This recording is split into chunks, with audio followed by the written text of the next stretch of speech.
So welcome, welcome. This is my supposed to be my first guest, and this is my I don't say last, but it's the part of the journey when we pass many beautiful people. And this is the Walter Michalowski. I can say like a Polish Michalowski. accent, right? So Yes, sir. very pleasure to meet you. The guy who supposed to be in my country, which is Thailand, but he is in LA, sharing the spread of the positivity through the martial arts to the training of the another human beings. I can call the dogs because we are lovers of the animals. I have also Yes, two sir. beautiful dogs. And first question, I want to ask you because it's quite controversial, and I know some comments of your, social media.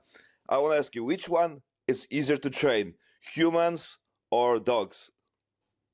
Well, they're very similar, Mario. I mean, and I don't mean that as a put down to people, but when I'm training, say, a fighter or a student of any type, I use the same concepts in that I use positive reinforcement, but I also use correction. So I'll tell somebody, and a lot of trainers won't give you any positive feedback. I've had many trainers over the years, Thai trainers too, that would tell you when you look tired, or my mi lang, mo lao, you're out of gas, you have no energy, but not really say much when you're doing good.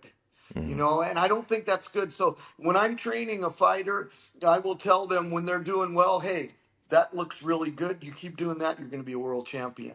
And it builds them up. It does something to their psyche, and but it's also another side of the coin where if somebody's doing something and it's sloppy, it's wrong, or they have bad habits, or even lifestyle stuff, I'll tell them, hey, you got to stop that right now. You're wasting your time, and you're wasting my time too. So you don't want to continue that type of activity or habit. And it's the same thing with dog training. When the dog is doing bad behavior, or you want the good thing out of them and they don't do it, you have to make a correction, whether that's with a pinch collar or electronic collar, whatever you're using.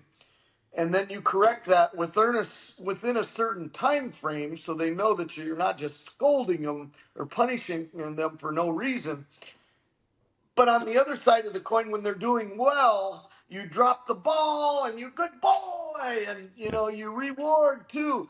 So it's the same Yeah, animal. yeah.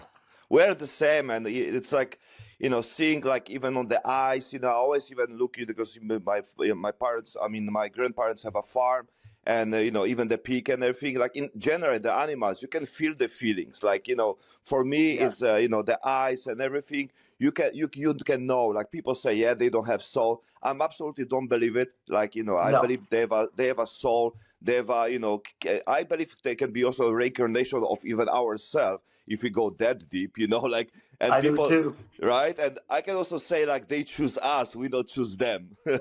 Oh, I hear you, brother. And you know what? It's a lot.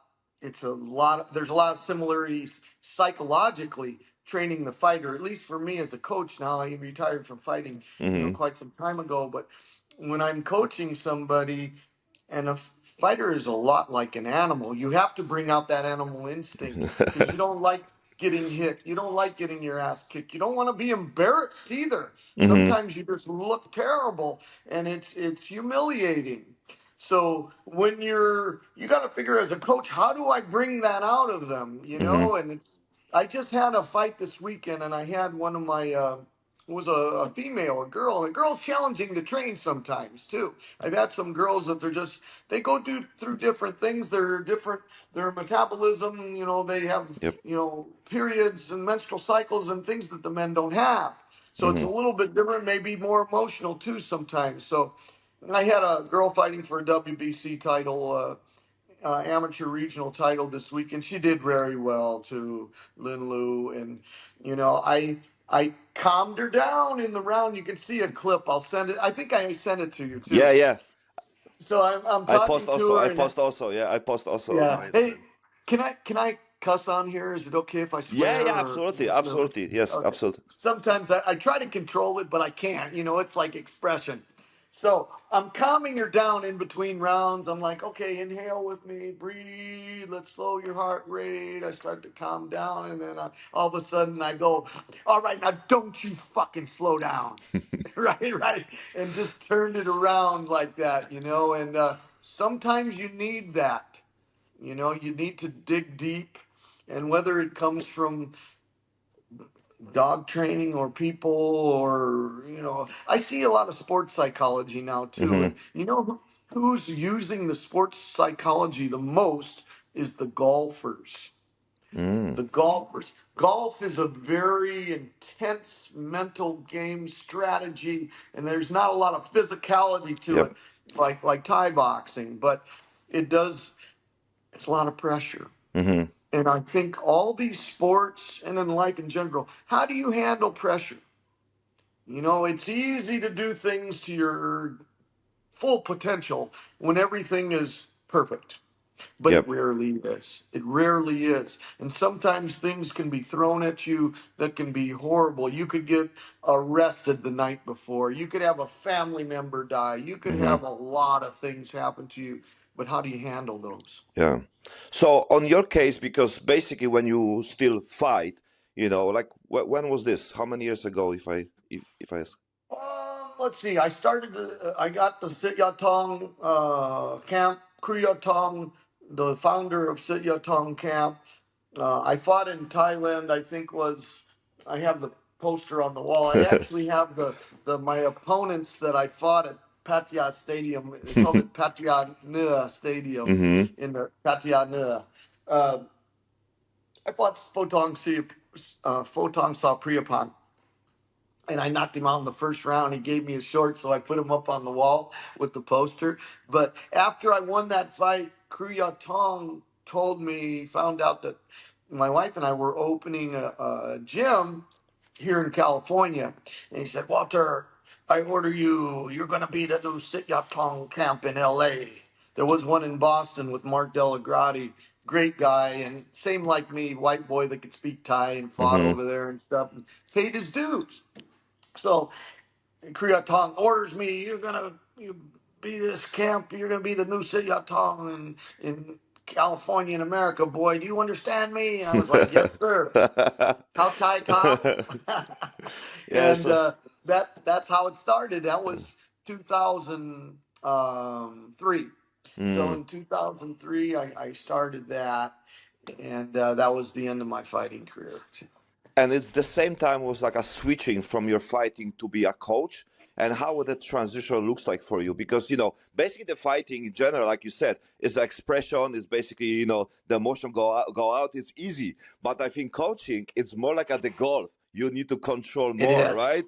So I It think it's is. a Too. big difference, and I think the golf Yeah. is it's perfect, like a conclusion, because you have all the stress, all the things, and you need to be quiet, which is very hard, especially now It on this time, is. to be quiet and be stable and be focused. It is. It was a train wreck at first too. I mean, I had some great things happening, but I was really busted up. I got addicted to painkillers for a while too. And it was a mess. But I've been clean for many years now too, off of that.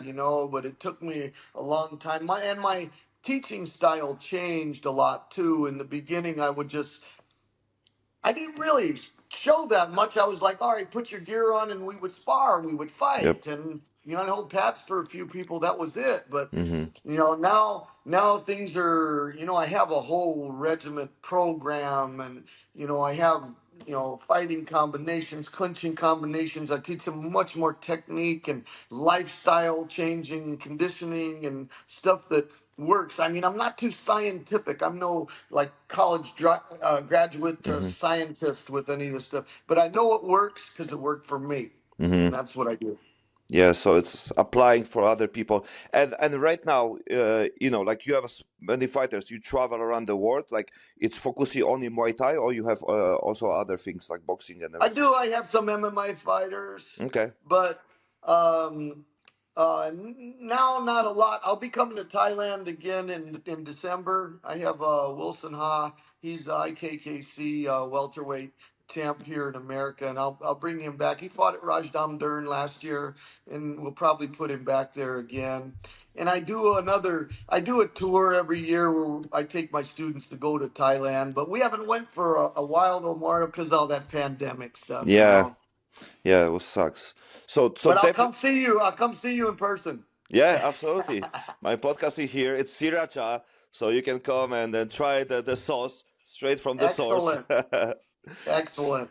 Yeah, basically, I found you from the movie or documentary movie about the Chatri, and then I see the Oh city yeah, city of Tong, and it's like, oh, and I look everywhere and like connect the dots, and like, oh, okay, there's something in LA. So that was really yeah. surprised because I also try and Ch- be yeah.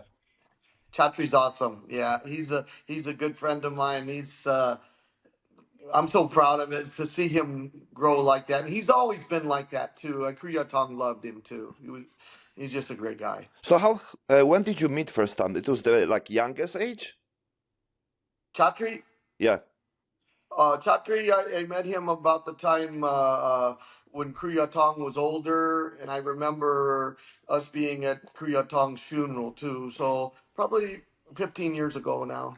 Okay, okay. And then you met again on the Denver, I think, on the last one FC, right? Yeah, yeah, I went Yeah. to Denver, and then I was in Thailand for the Superbon Tawanchai fight Mm, also, and on that show, which was really cool. That was mm. really cool, and I was really happy. Superbon's my friend too. He's a great fighter. I was shocked that he knocked out Jojo Nanawat like that Uh-huh. too, with that elbow so soon.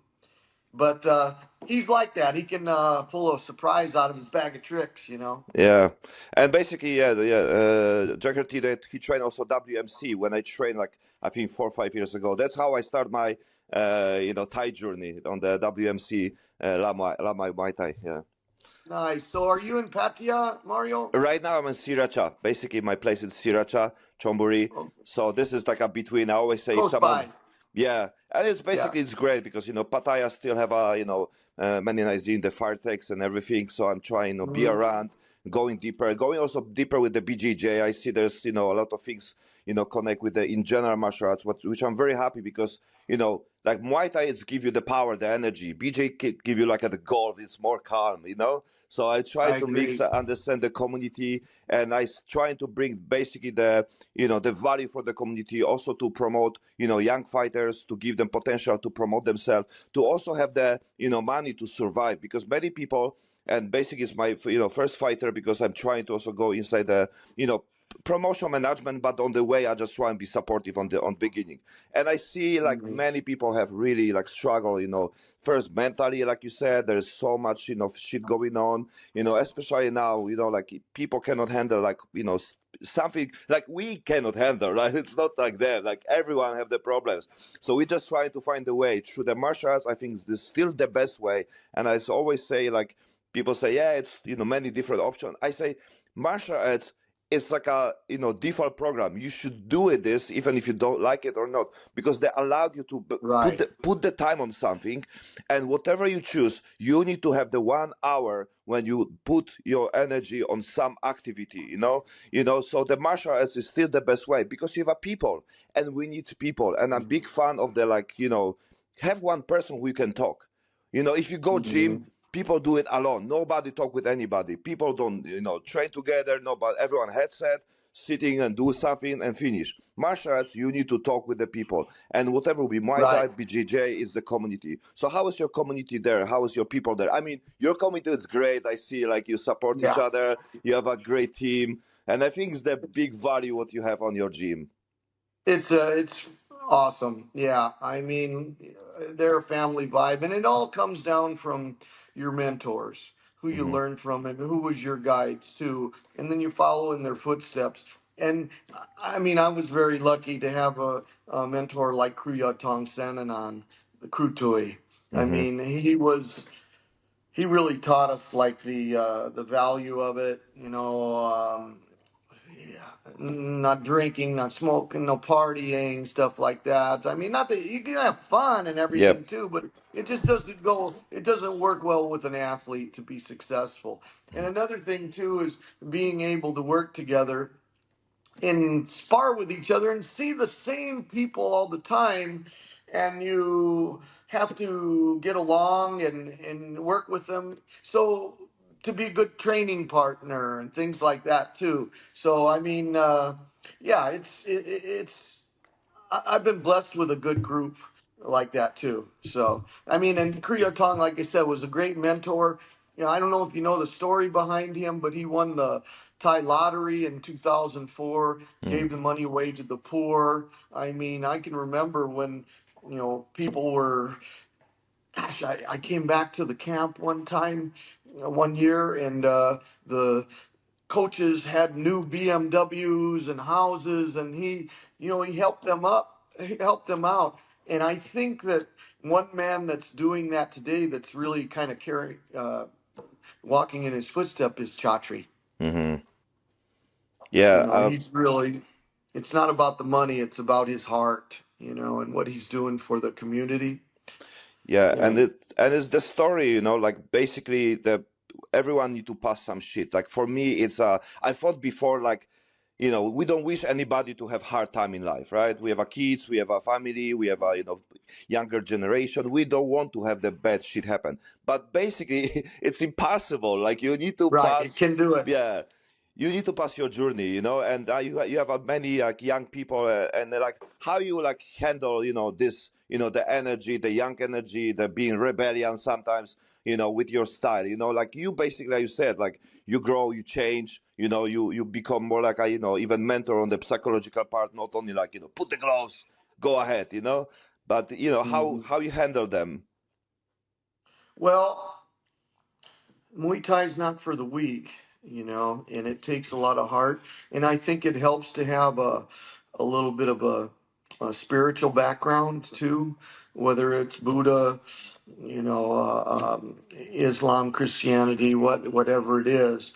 I think that helps, and I think that's kind of the basis of the Y Crew ceremony itself, doing that.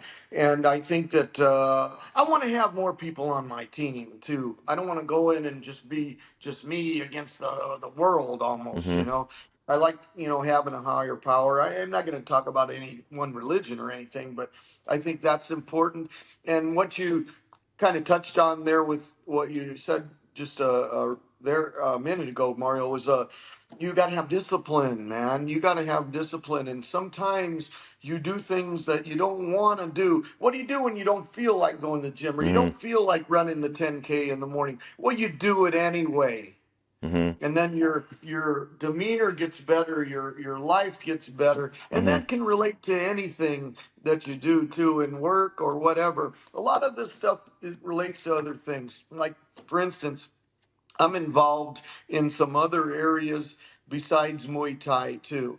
And I look at it all as martial arts. Hmm. I'm on a competitive shooting team. I shoot with Turn Tactical Innovations. I mean, they're the guys that trained the actors in the John Wick movies. Hmm. I have done quite a bit of IPO dog training, the German dog sport. They used to call it Schutzhund, but now I think they refer to it as IGP.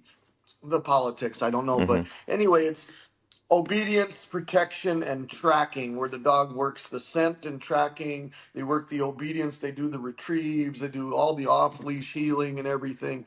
And then the protection work, where the dog, you know, grips the decoy in the sleeve and searches out the blinds and fights the bad guy and everything like that. To me, that's all martial arts. I Yep. mean, we're working with a firearm. To me, that's all martial arts and in its deadliest form, really, too. Yep. But that the dog training, and also, you know, I got back into guitar playing. I started playing guitar when I was a 6-year-old kid, and I gave it up for a long time. Of course, I got really deep into Muay Thai. I mean, I was obsessed with it, you know, but still am. But recently, I rediscovered the guitar, you know, and I kind of put it down. I went to music school in California. I actually moved. I was a Midwestern kid. A lot of Polish people in the Midwest, in Chicago and Indiana, Yeah. where I'm from. And then when I moved to California, I came out here to go to GIT, the Musicians Institute. So I went out here in the 80s too. I was a shredder heavy metal guitarists mostly. You know, I like Eddie Van Halen, Yngwie Malmsteen, and all the really fast shredding guitar and very precise. And yeah, I loved it. And so I ended up going to music school, and I did pretty well. I played with a local band called Black Sheep in LA, and they end up doing an album on Enigma Records. We played all the clubs, the Troubadour and Gazzarri's, and the Whiskey and all those. And then I ended up auditioned for another band, and they got signed to CBS Records, and the whole thing just fell apart, man. Bad management contract, and it just it was a really bad experience. The other guitar player, who was a really close friend of mine too, I went to music school with. He killed himself over the whole thing. He had some issues too, and it just like I just got out of that whole scenario, and being around the drugs and the alcohol all the time too was not a good place for me. So I quit playing the guitar for a long time. And I would only play it. I'd pick it up and play the national anthem before some of the shows, the Muay Thai shows and whatnot. The Little Smokers and the then I end up playing at some bigger shows now too. And I ran into one of my old guitar teachers, Steve Travato, and he's head of guitar program at USC now, and he's like he's played with everybody. He's like one of the most sought after guitar trainers and coaches in the country. And we were talking about it, and I said, "Yeah, I'd like to get back into playing now, Steve." I ended up getting this new guitar that was really inspirational, and it just kind of fell in my lap. They have a saying too: sometimes God does for you what you can't do for yourself. And it just came together like that. And I was telling them about, I was kind of triggered and had some bad memories from playing guitar, so I got out of it. But and he told me, too, it doesn't have to be that way. You're going to be able to articulate what you're doing so much better, especially when you're not drinking and things like that. And he was right. And the inspiration hit me once again, too. Hit me just like Muay Thai, just like martial arts, just like, shooting, dog training. It's all a common thread. And I think that what works for me. And I think it can work for other people too. And that's when you start relating it to life in Hmm. general. Hmm. Yeah, absolutely. I met my friend when I think 10 years ago, because always on the school they told us like you need to know something to do something. Like I trying to also play some Mhm. instrument, they say, "Oh, you don't know how to do, leave it." Oh, you don't know how to do. No, Even parents say like, "Oh, you don't know how to clean. I will do for you," right? So I was always told like you should do something good, then you can do something. And I play also like a jamming with my friend, play some drums, and we play like a ukulele and everything. Like everyone do some jamming, and I said I don't know how to do it. So my friend said just play, and I do harmonica, right, and like there's no rules, just enjoy the moment. And then I basically just right, start doing, and it's like, oh wow, like it's even like it sounds good, but when I take out all the stigma, all the control on the head, just to enjoy the moment, it's like wow, there's no rules. And even like exactly. yeah, and even 2 years ago, I remember also my best friend, he told me, because I want to start doing like music and the producing and the even rap. And my friend said, you need to learn 2 years to do something. It's like I don't think so. I think like I can learn the process, and Not just go the necessarily. flow. Yeah, and I think it's many things like this. Even with the martial arts, people think they need to have some level to go to some school. People need to know they need to already understand something to even go to to fight. But it's the journey, it's the process, and it's like you said. The discipline is important. I tell you one thing, because I also discovered back, like discipline is now it's very like popular the word, because the motivation is shit. Motivation is weak, not working. Watching the movies on the YouTube, it's not give you much. Watching Bruce Lee, it's not the same like 20, 30 years I ago. love Bruce Lee, man. Yeah, but it was the energy but it was motivation and discipline together. Like it was big. Like after this, you Yeah. wanna do something. You really want to be active. Like yeah, let's do something. So I remember seeing Enter the Dragon in the theater a long time. I'm a pretty old dude now, like 60. So, yes, you know, seeing Bruce Lee, that made me want to do martial yeah. arts. When I saw Jimi Hendrix, man, that made me want to play guitar. When I saw Eddie Van Halen, guys like that. And when I see When I saw Samat Piakaloon fight, oh, I wanted to be like that. Yeah. No one could hit him.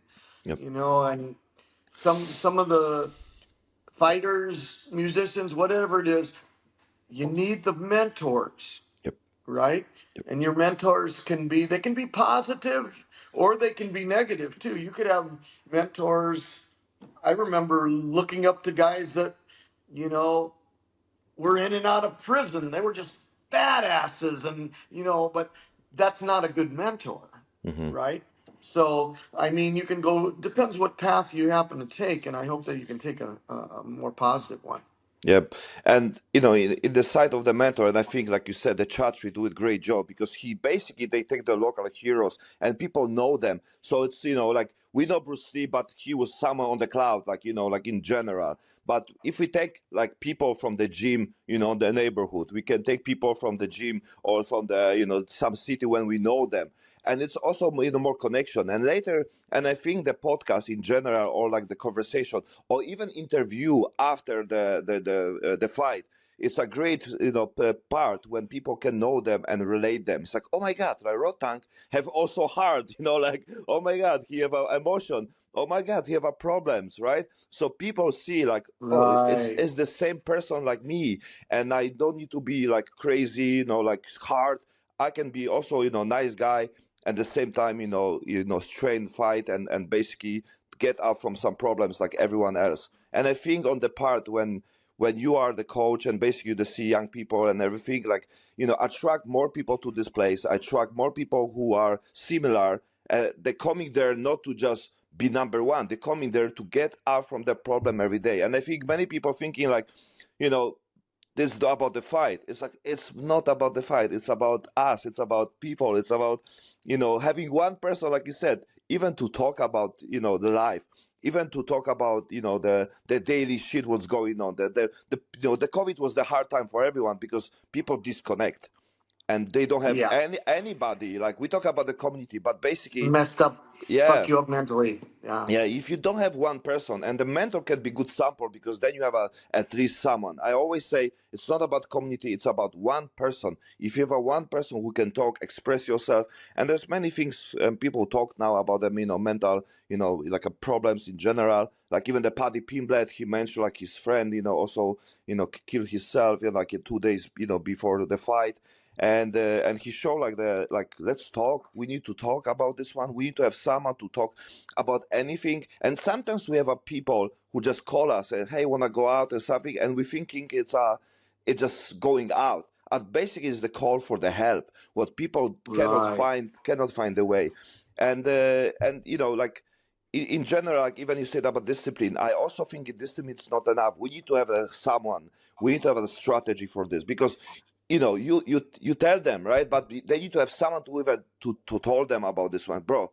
Wake up, just put the shoes, just come here and everything. And I have my friend right now. I need to just push him, and like I don't care if you like me or not. I need to push him because it's like many people are afraid to do too hard. Like you do it for your fighters, like come on, do it, stand up. But many people are afraid because we are afraid to not hurt someone's feelings. Especially like let's say in Thai people, like you don't want to go too hard with them because the mentality is you don't want to be crazy. But basically, you wish the best for them, so your intention is good. So how you balance to be, the asshole trainer coach and to be the good, nice friend because it's like a parent and the friend. Parent, it's not hmm always be a friend. You need to be hard. You no, need to take out the emotion, the feelings and everything, and you need to go hard, but with a good intention, with the love, of course. yeah, they called it tough love. Yeah. Yeah. So how you use it, like in general, in life or in with your fighters? Well, with a fighter, I treat them differently than I would a client. And I trained a lot of different type of clients or students, whatever you want to call them. I train a lot of law enforcement now too, and military, Hmm. especially in America. The climate is such, with the police, they're very limited on what they can do and whatnot. So more started to be involved with the martial arts, and you have to. Of course, they want to. learn jujitsu or restraining type of grappling moves, and that's good. But this is my theory of it too. You also have to learn the striking arts too, because most of the situations on the street is someone's going to strike you with an object or fist punching, something like that. So in order to be able to defend against it, you have to know the mechanics of that, how Mm. to deal with it, and how your reaction might be, and your coverage, and your moving, and your footwork. There's many elements involved. So I work with a lot more of them, and they're great, students, and the ones I've had in here have all been really nice people too. So Mm. that's another thing. But when it comes to training a fighter, for me, it's no bullshit. I mean, they're in a situation where they're not only talking about their safety and doing well, and they want to win, but you're carrying the name of Sit Yatong Camp. So I expect you to go in there, and I'll die in there if I have to. That type of mentality. You go in there with, you know, I want to imprint it in them too that you're going in there. There is no quit in your game, and you'll see that with the Thais. I always liked the first time I went to Thailand in 1991. I remember the most I got out of it was their mentality. The Thais I trained at that time too. The Thailand was more of a poor country. Now it seemed to be doing pretty well. You got Mhm. all this technology and everything, and soccer has changed everything. It really has. And I'm really happy with what Chatri's doing for. He gave Muay Thai a shot in the arm because I mean it was kind of dying, and not just with the money, but just in the inspiration of it. There's kids coming from Isan now, and they want to fight at Lumpini Stadium on one championship, and it's been just a blessing. So that is a big deal. But when I train my fighters, I don't, take any shit. I mean, it's much more regimented where you guys, no, you're making weight, and I've kicked people out. I've told them, hey, come on, yeah. And you just can't do that. So it depends what level you're at and where you're Mhm. going with it too. You can't do that to the a regular Yeah. person that comes in. If they want to work out for fitness, they want to get some skills, that's great. Hey, more power to you. I'm not going to grind on them like that. But if someone's out here and they're, on the verge of turning pro, or they're, maybe already pro, and we got a title fight, and you're not going out drinking with your buddies anymore. Yep. I mean, that at least I don't want to hear about it if you are. I mean, so that's kind of way that I look at it and kind of just change gears on different people. What's the difference of the mentality, Americans and the Thai? Base of the Uh, martial arts and the Muay Thai even training. well, for one thing, in America, it's not a job. I mean, there's no way. It'd be very hard to fight full time and survive on that only. You've got to have some sponsors. Most of them are coaches. They're teaching privates. They're doing personal training. They're doing other things. And maybe even some working a side job too, So, I mean, you'll have to do that. Where in Thailand, you're able to just fight full time and do just that. And the cost of living is a lot less in Thailand, of Mm. course, too.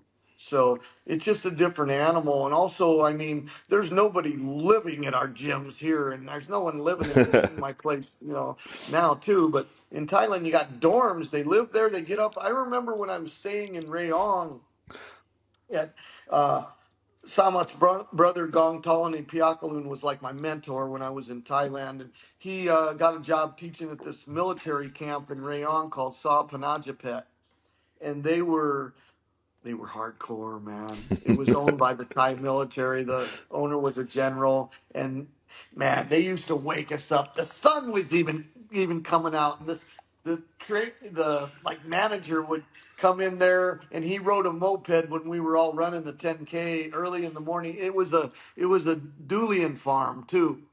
You know Yeah, the yeah, yeah, Thai yeah. fruit, Yep, Maro, the absolutely, stinks yeah, real yeah, bad. yeah. And the Rayong is the biggest farm in the durian. Yeah. Yeah, and like I don't know about you, but most of the like us Falongs, man. Oh no, I don't eat durian, bro. No, but it's not my thing.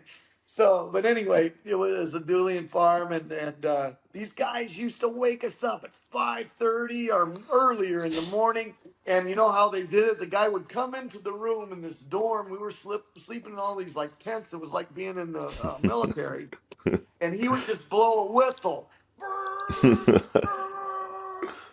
And we would just like wake up, oh shit, and then go. And there was these trash bins, like garbage cans, plastic things, where our shoes were, and we would grab our shoes, put our shoes on, go, and we start on our run. And then this guy would follow us on a moped to make sure everybody was, keeping a good pace and doing their thing. So one day I'm running. I would run with these same kids every morning too, and they were fun. We got to be really good friends, and uh, crazy fuckers. I mean, they were hardcore, and they were only like maybe 12 years old. And so I'm running with them one day, and sun's starting to come out, starting to get hot. So we're getting like closer to the camp once again, and the pavement, it's getting hot.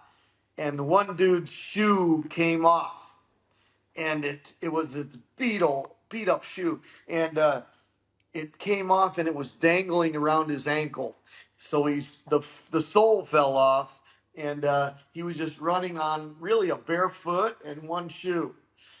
And we were kind of like looking at him through the side of our eyes, like what are you gonna do? You know, are you gonna stop or what? We gonna stop for you? And that kid just turned around and he started laughing. He's like, ha, ha, ha, ha, ha, just like a madman. I was like, whoa, this guy was crazy.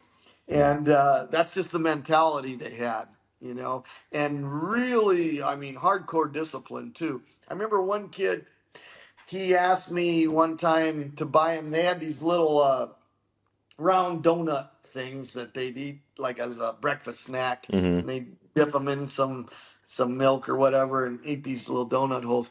And one kid, I remember we finished the run and walking by these little market things, and he was asking me to buy him some donuts. And I was like, I take a little bit of money with me, and I'd buy like a sponsor electrolyte drink or something on the way back, and it's hot as fuck, right? So yeah, sure, I'll buy you a donut, so no problem. Then he asked me, don't tell the trainer, he's asking me in Thai, put my die, put my die, cop. He's telling me, please don't tell the trainer, don't tell the trainer. I'm like, bro, don't worry, I'm not gonna say nothing. This dude must have asked me about half a dozen times. He was really worried that I was going to rat him out. Yeah. And, that was just the mentality that they had. They were so disciplined and just really focused on what they were Hmm. doing. Now, you wouldn't see that in America, right? In America, honestly, ain't what it used to be. I mean, they've really gotten soft over here, and I don't like it. The guys that train with me, the kids that train with me, I run them hard. I'm not mean to them or abusive to them, but I make them work out. Hmm. And they cry. I have one kid that's cried 3 times in my kids. I teach the kids on Monday night. I had one kid cried 3 times on me. He just wanted to quit. I didn't let him quit. I let him cry. Just stood there. He wanted to get a reaction out of me. I didn't say nothing. He's one of my best students now. He turned it around. Now he's like, oh, I'm going for it, and he's Hmm. always happy. He's always happy. And, and it's a lot like dog training. If you have and I'm not comparing people to like dogs, because my wife kind of tripped out on that in the beginning. Don't don't compare people to dogs. I mean, somebody might get mad at you, but I love my dogs, and the psychology can be very similar. especially with fighters because they're animals. Yep. But the thing about it is, you take a dog and you want to have good obedience. You want to have good manners at home and house obedience with a dog, especially a high drive dog like a Belgian Malinois or a German Shepherd. Get them tired a little bit. Throw the ball if you had to, or do some work. Do some bite work with them too. That's another thing too. They train the dogs on how to do bite work, how to do protection work. Now, some people might think, oh, you're training vicious attack dogs or something like that. I don't look at it that way, and the Europeans don't look at it that way too. Hmm. I mean, the Germans and the Dutch trainers I've went with, I mean, that's kind of a normal thing, and it's like a fighter.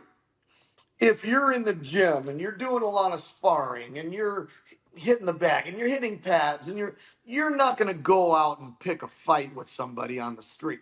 Yep. I mean, most fighters are pretty calm, especially the Thai fighters. They're just super mellow, right? You kind of get that energy out and that aggression to where it's just more manageable, Hmm.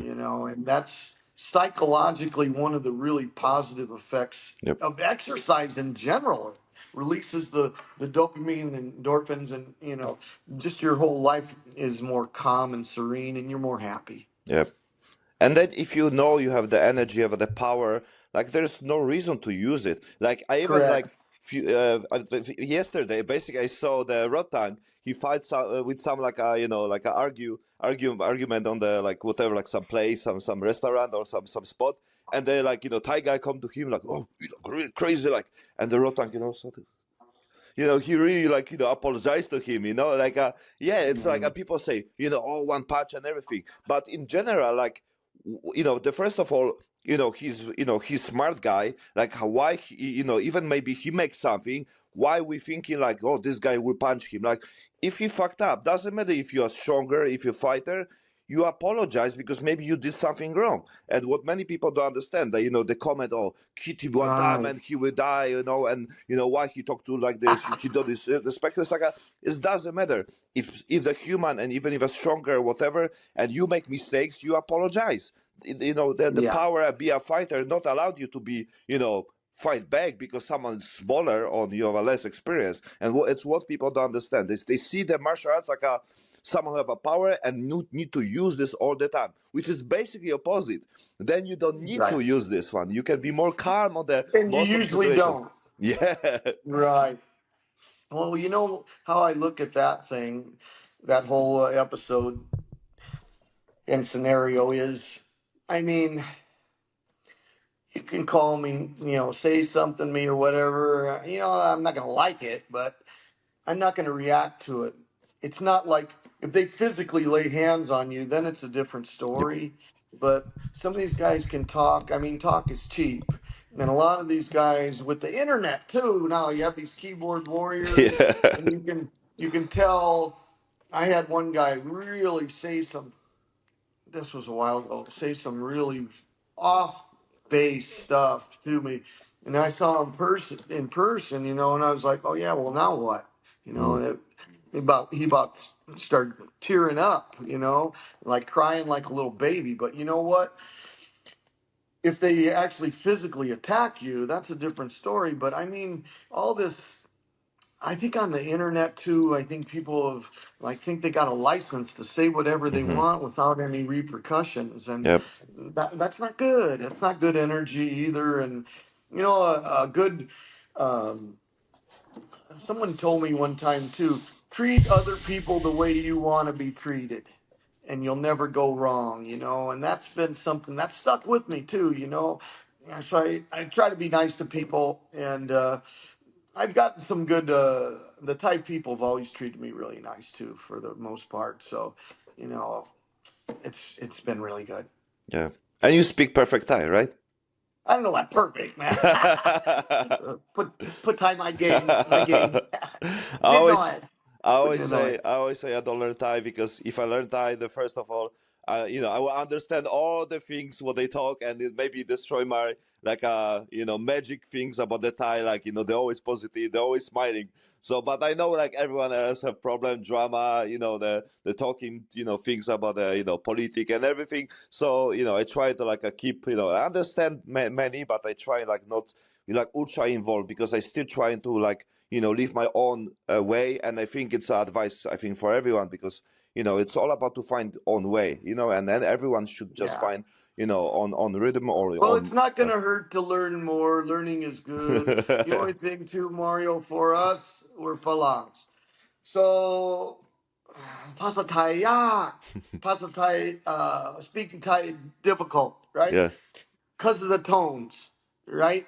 A little bit easier for me in some respects. I'm very rusty, but because I a musician, so a musician, I can hear from the ear training and music school. You hear the intervals, do do do do. That's a fourth interval, or you start to hear because the same word.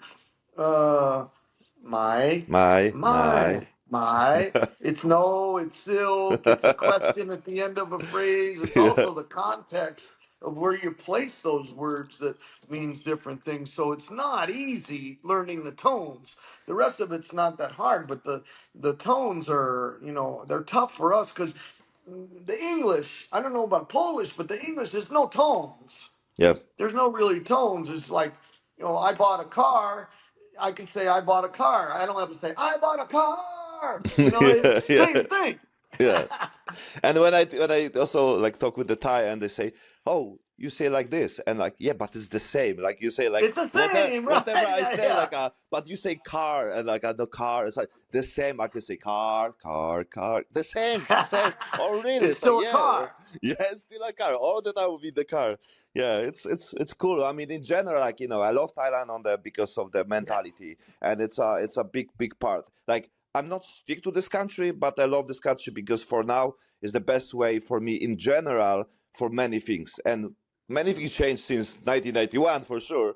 And it's Right. beautiful for this country because in general in the Asia, like people even compare to US, we have everything what everywhere. Like I mean, in US and Right. everywhere, we have a technology, we have a great lifestyle, we have a great place, great weather. So that's a great place for the martial arts. We see like so many like I mean you are the part of the journey for many the competitors the many Americans.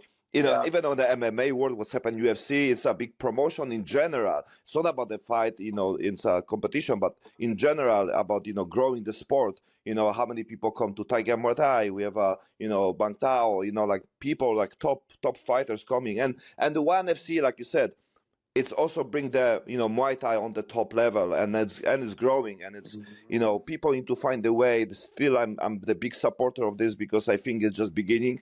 I think it's just the start of the bringing Muay Thai on the card when people understand this is the lifestyle. This is also the popularity of this amazing fighters who have who have a power, who have a like style, and it's also entertainment. This is also beautiful. It This is. super entertainment, and all the story Totally. and it's all the ritual and everything. And I think it's deserved to be going to the next level, special on the on the level like let's say UFC, but it's the same level. Just people need to see and people need to work on this one, and it's required time because UFC it's older. Even the one FC is just a baby. It just start.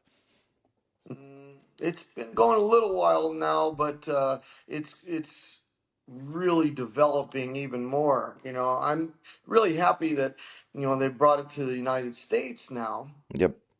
which is really cool. But and I also like the way it's kind of been sort of a staple in Lumpini Stadium now too. Which is it's an awesome thing. I mean, but they were in Singapore for a while too. Hmm. To start. But yeah, it's growing. You're right. I agree. And do you have some fighters who fought on the one FC already? No, no, no, not yet. Soon. No, I hope so. So I have one question also because our first conversation was about the story, what's happened in Thailand. You have some crazy story. Can you share Oh, some one of your wildest experience here? oh, was that the one when I got jumped by those gangsters? Yeah. Let's do it. Let's do it. Come on. It was Uh, it was like long time ago, so nobody, it's around. Gosh, Nobody I don't remembers. So remember you, that. That was weird. You remember just bits and pieces because I remember I think I was walking in it was in Pattaya actually, and Pattaya's changed a lot since I was hanging out down there too. And one of the things too that, and this kind of bumps me out, the American dollar isn't worth near as much as it was when I went to Thailand in '91. Oh my God. I remember the first time I went to Thailand, the exchange rate of the US dollar. Of course, the US dollar was, the economy was really yeah. good too at that time. And I remember going into the bank to change money. They said, make sure you bring some big bills, like hundreds at least, too, to change out. And so I did. And here's 500 or 400 I'm going to change out. I had a gym bag full of money, right? Full of Thai money. And I would go in, I went into a restaurant with my friends. I'm buying everything, free drinks for you guys and and it was fun, man. But and now not so much. It's mighty. Yeah. So anyway, yeah, the one I had a little episode that these guys tried to rob me one time, and it happens. And one hit me on the head with a bottle from behind too, and I ended up. This is all kind of foggy, and I end up chasing them down the street, and I was lucky because I almost got arrested. But I remember this old Thai lady said, "No, no." They thought I was chasing these guys, and I'm bleeding, running down the street, and the cop stopped me. And I remember this old lady saved me, and she was like, "No, no, no. These guys tried to." Couldn't come away. They tried to, they were robbing him, and they were really cool, and took me to the hospital, and we all worked it all out. But that was scary, bro. You don't know who you'll run Yeah. into. But I never really had any problems in Thailand too much by that. But there's some gangsters everywhere in the world. Yep. You But it's know. still like, like everyone have some story that's the same. But it's always depends who you are. Like if you'll be like the person who like looking problems in US, you'll be also a problem here. Oh, It's the I think same. more so, more Yeah. so in Thailand. You don't have. I don't think there's as much crime, or it's different. In the states, now we have a really problem. At least where I'm at in California is like there are so many homeless people all over the street, and the political climate here is. It's almost like they're enabling that type of stuff. I don't want to get into politics or anything, but I don't like what's going on. I mean, and super high taxes here, and living conditions going downward, and it's hard for a small business to survive like that. If you have a gym, and it's really tough because you're paying high rent, high taxes, and then the conditions are tough. You might have homeless people camping out in front of your place, and I've had stuff like that before too. I had one guy just crazy too. I mean, threw a brick through my window, and it's just the alarm's going off. I have to come down here at like 2 o'clock in the morning. What the hell's going on? And the cops were here after that, and it was just it was a mess. But you try not to focus on it and the negatives too, because there's a lot of good things going on too. Yeah, that was supposed to be my next question about, because in US like we hear like more stuff like this, the you cannot even escape from the news. It's, all over the, the internet and everything, and like you, I don't want to go deep about this one, but it still exists, and we know it's, it's our daily life. So how you manage this? Because I'm also a big believer, like, like even if we know that all the shit's going on, but I'm trying to focus on my things, like create my own place, my own community, my own people, and I be aware. It's not about I'm blind. I know what's going on, but I think it's not help to be, involved too much, because end of the day, you cannot do much shit. I mean, you can if you really want, but complaining and be the like keyboard activist, like you said, it's do not change nothing, because even if you know, like, oh, I know they're lying, oh, I know they're cheating, oh, I know it's like this, oh, now taxes and everything. End of the day, it will be always something to talk. So we put attention to, to complain and the negativity, instead of really, take care of our life, our family, our place, in our, our, being, survive sometimes, because, there's so much shit going on. So we need to find a way. And I want to say also one thing about even strategy, about discipline. It should be like it's the way to get out from this one, because it's very hard to be disciplined if you're still thinking about the things around, like external. So the discipline, should be like with the people, with the coaches, with the mentors, with the friends who do it similar things, and also take you out from drinking and everything, because it's connect with the escaping. Like, so many shit, so I'll go drink, because you thinking what you can Mhm. do, right? So, like being US, like you have so much, things like, daily about the things what's going on, because, I can say it's more louder there, like, the divine Right. people, the LGBT, all the politics and everything. It's become crazy, and it's like hard to stay Yeah, like it's calm. crazy. Well, I think, Mario, I mean, I'm here to help people. That's my whole thing. And when you're helping people, you get out of your own head in terms of your problems in a way too. But as far as like the climate of, who's running the show and things like that, I mean, you have to vote in people that have policies that are more aligned with what you want to see happen, and it doesn't, it's the principles over the personalities. You might not necessarily like someone or how they act, but what they're doing economically and to control the peace and the. I don't want to go get into World War III either, or anything like that, Hmm. And I believe in peace through superior firepower too, and I don't like showing weakness. I think it's very dangerous, But I am here to help other people in terms of what I do. I'm just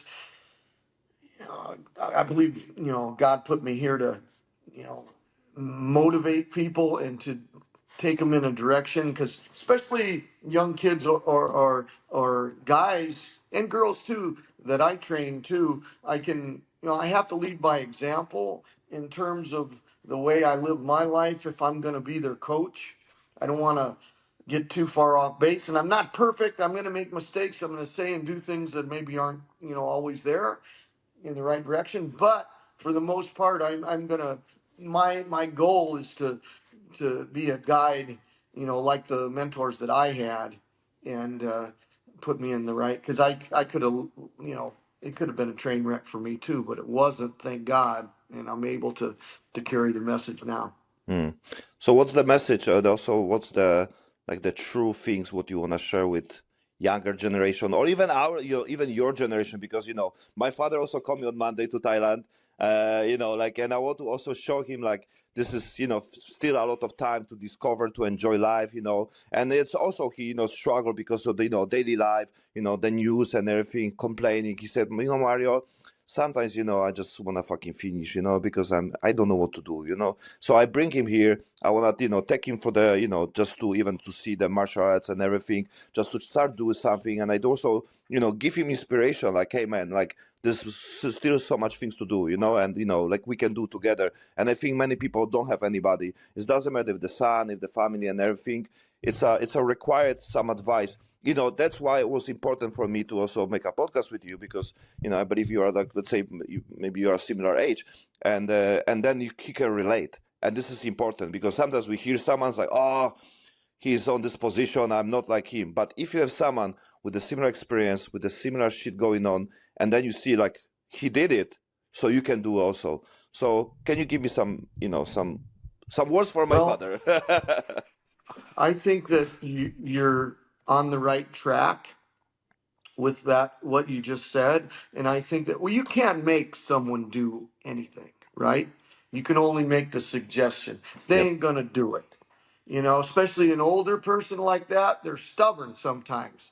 They can be like, and they don't like to be bossed around. You ain't telling me what to do.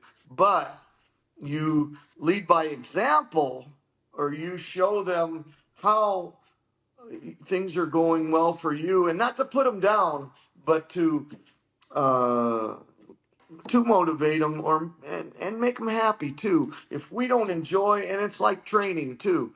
If I'm not going to be in the gym and enjoying what I do, it doesn't always have to be a hard breakdown workout, you know. But the thing about it is when you succeed and you make it through that hard workout, you feel like you accomplished something. So you feel better. And I think life is like that because it's in the seeking. It's not necessarily, we're not going to find perfection, Mm, but it's in the seeking, and that journey is what makes us happy. mm. That's the good message. Yeah, that's the good message. Mhm. Like I push my father to just, come here. So because, like, you cannot push, but you can buy ticket. And then it's already like one step, right? Right. So, harder for my mother, for example, like, so I try to find a way, but there's always way. You cannot push people, but you can open the doors and they can You help choose which them. one to go. Yeah. So, and I mean, Right. you need to try it. Like, I'm open to try it. And many people, I think they don't want to put themselves on the position like someone judge them, say bad things to them. Like, you need to make like sometimes too much too farther and then take the pain and the same bullet on you, because it's worth it, Mhm. right? Sometimes you need to do it, sometimes you need Oh, to. yeah. Yeah, and many people, like you said, are soft. They don't want to take the risk. They're afraid to be judged. So I think like it's possible to go one step and at least don't regret. Do you regret in life Mhm. something? Walter, do you regret something in your life? I regret not applying myself in school and things like that in my education. You know, I never went to college. You know, a little bit I tried, and even technical school. I just did enough to be in sports. I mean, when I was in school, I did barely enough to be in sports. I goofed off a lot. Now I look back on it, and I didn't have I had a decent school and I kind of fucked it off, man, and that I do regret that. But other than that, no, I'm, happy with what I did. You know, I had a lot of positive things. You know, I'm still here, after all I've been through, and going strong, over 60 years old and still kicking ass. Yeah. So I'm That's the grateful, good bro. message. Yeah, that's the great point. Like, we don't know. The life is short. Like it can end anytime. So we are lucky to be alive, and we need to do something about this one. So, Walter, Yes. I'm very glad we finally meet, and definitely December you will be here, so we meet again. And Excellent. yeah, so, oh wow, that was great. That was great show.